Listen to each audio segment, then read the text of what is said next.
শাকিব ভাই সেটে খুব সুন্দর করে আমার সাথে অ্যাডজাস্ট করে নিছেন নিজেকে। আমি এবার ঈদে শাকিব ভাইয়ের কোনো সিনেমাই আমি দেখতে পাইনি। বেলাল ভাই অনেক আ ভালো সুন্দর বড় একটা কেক এনে আমাকে বার্থডে সারপ্রাইজ দিয়েছে। শাকিব ভাইয়ের সাথে আমি টোটাল ৪ টা সিনেমায় অভিনয় করেছি।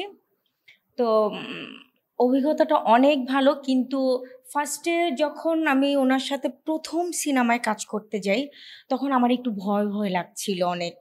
যে এত বড় স্টারের সাথে কাজ করতে গেলে একটু নার্ভাস ফিল হয় না? তো দেখলাম যে না, শাকিব ভাই সেটে খুব সুন্দর করে আমার সাথে অ্যাডজাস্ট করে নিছেন নিজেকে। আমাকে বলছে, এটা এভাবে হচ্ছে না, ওইটা ওভাবে হচ্ছে না, এভাবে করলে সুন্দর হবে। অনেক হেল্প করেছে এবং শুধুমাত্র আমি না, শাকিব ভাইয়ের যেকোনো কো-আর্টিস্টকেই শাকিব ভাই অনেক হেল্প করে। বর্তমানে তো আমার হাতে, আমি তো সিনেমা করছি না এখন। আর আপনারা সবাই জানেন যে আমি অভিনয় শিল্পী সংঘ থেকে এবার নির্বাচন করেছি এবং নির্বাচনে বিপুল ভোটে জয়ী হয়েছি। আমার শিল্পীরা, সকল শিল্পীরা আমাকে ভালোবেসে আমাকে ভোট দিয়েছে। সো আমি অভিনয় শিল্পী সংঘর কিছু সাংগঠনিক কাজ বা কিছু কাজ নিয়ে বিজি আছি। আমার শিল্পীর সঙ্গে, আমি অভিনেত্রী না হলে শিল্পীর সঙ্গে আমি কখনোই মেম্বার হতে পারতাম না। সো আমার ফার্স্ট প্রায়োরিটি থাকবে, আমি একজন অভিনেত্রী, এখন আমি সংগঠনের একজন কর্মী। আসলে আমাদের তো অনেক প্ল্যানিং আছে।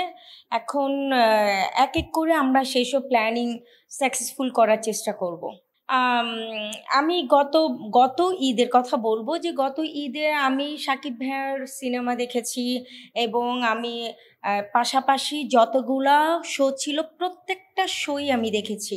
কিন্তু এই ঈদের পরপর যেহেতু আমাদের নির্বাচন নিয়ে আমি বিজি ছিলাম এবং নির্বাচনের একটা প্রচারণার ব্যাপার ছিল, সো আমি টোটাল ফোকাসটাই আমার নির্বাচনে দিয়েছি।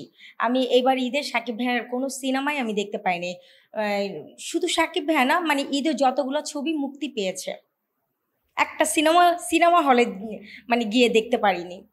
আমি স্কিন কেয়ার আপাতত কিছু করি না। আপাতত এই তো আসলে কিছুই করি না। আর যাই করি ঘরোয়া কিছু প্রসেস আছে, ঘরোয়া কিছু প্রসেস ওইগুলাই ইউজ করি। মানে থাকে না যে, যেমন টমেটোর রস মাখা, শসা, আলুর রস মাখা, এই টাইপের ঘরোয়া কিছু পদ্ধতি ইউজ করি আমি। আমার সেই ভাইরাল লাউ নিয়ে, আমি লাউটা মানে সেই ভিডিওটা ভাইরাল হওয়ার পর থেকে আমি যতগুলাই ইন্টারভিউ দিয়েছি, ইন্টারভিউ শেষে আমার এই লাউয়ের প্রশ্ন থাকেই। তো আমি আসলে আমার বারান্দায় আমি আবার গাছ লাগাতে অনেক পছন্দ করি। আমি যেই বাসায় আছি সেই বাসায় আমার ৫ টা বারান্দা। সো আমার প্রত্যেকটা বারান্দার মধ্যেই অনেক গাছ, অনেক। আর আমি সবজির গাছ লাগাতে বেশি পছন্দ করি। আর আমার কথা হলো, আমাকে যেহেতু গাছে পানি দিতে হবে, গাছের পরিচর্যা করতে হবে, তাহলে সবজির গাছ লাগাবো যেটা থেকে আমি খেতে পারবো। এটা হলো আমার কথা। সো আমি আমার বারান্দার মধ্যে লাউ গাছ লাগাই এবং জীবনের ১ম আমার গাছের লাউ হয়েছে, কিন্তু বারান্দার বাইরে ধরেছিল লাউটা। তো ছোট থাকতে আমি বারান্দার ভেতরে আনি নাই, ওটা ওভাবেই করি এত বড় হয়ে গেছে। এখন লাউটা যে আমি নিয়ে আসবো, আর লাউটা আমি ধরেছি এইভাবে করে ধরে কেচি দিয়ে কেটেছি তো, আর আমি থাকি ৮ তালা, ৮ তালা থেকে মানে ছিটকে আমার হাত থেকে পড়ে গেছে। কিন্তু আল্লাহর রহমত ছিল, আল্লাহ আমার কষ্টটা দেখেছে যে আমি কি পরিমাণ কষ্ট করেছি এই লাউয়ের জন্য। সো লাউটা বেশি নষ্ট হয়নি, কারণ ৮ তালাতে পড়লে তো এটা মানে কি বলবো, খণ্ড খণ্ড হয়ে যাওয়ার কথা ছিল। কিছুই হয় নাই, অল্প একটু থ্যাবড়ে গেছে, তবে ভালোভাবে খেতে পেরেছি আমার গাছের লাউ। টোটাল ৫ টা লাউ ধরেছে। হ্যাঁ, আমি আমার অনিশ্চিত যাত্রা একটা সিনেমায় কাজ করেছিলাম। বেলাল আহমেদ, বেলাল ভাই আমাদের মাঝে নেই, অনেক সিনিয়র ডিরেক্টর ছিলেন।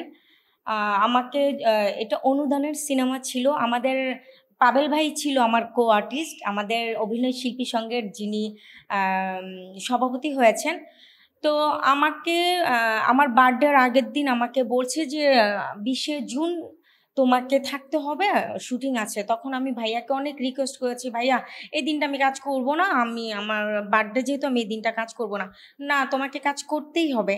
যাক, তারপর গেলাম, যাওয়ার পর সন্ধ্যার পর দেখলাম সারাদিন শুটিং করছি, কারো কোনো শব্দ নেই, কিছু নেই। কিন্তু সন্ধ্যার পর বেলাল ভাই অনেক ভালো সুন্দর বড় একটা কেক এনে আমাকে বার্থডে সারপ্রাইজ দিয়েছে। সেটা আমার খুব ভালো লেগেছিল এবং এটা আমি স্মৃতি হিসেবে রেখে দিয়েছি। কেন করব না? Shakib Khan mega star. শাকিব খান আমাদের ফিল্মের যেমন স্টার, মানে সারা বাংলাদেশের সকল দর্শকদের কাছে সেই স্টার। এমন স্টারের সাথে আমি শিউলি শিলানা যে কোনো স্টার নায়িকাই কাজ করতে চাইবে। বরবাদ সিনেমার পাশাপাশি আরও যেসব সিনেমা মুক্তি পেয়েছে, আমি আমার দর্শকদের উদ্দেশ্য করে বলবো, সবাই সিনেমা হলে আসবেন, সিনেমা দেখবেন। এবং এখন মাঝখানে একটু সিনেমার অবস্থা খারাপ ছিল, কিন্তু এখন কিন্তু সিনেমার অবস্থা অনেক সুন্দর। এবং আপনারা প্রত্যেকটা সিনেমা, নট অনলি বরবাদ, প্রত্যেকটা সিনেমায় বরবাদের পাশাপাশি দাগি, তারপর আরও যারা পাশাপাশি যেসব সিনেমাগুলো মুক্তি পেয়েছে সিনেমা হলে, সবাই আসবেন ফ্যামিলি নিয়ে দেখার মতো। এবং আপনারা যত বেশি বেশি সিনেমা দেখবেন, আমরা তত বেশি বেশি কাজ করার আগ্রহ জাগবে আমাদের।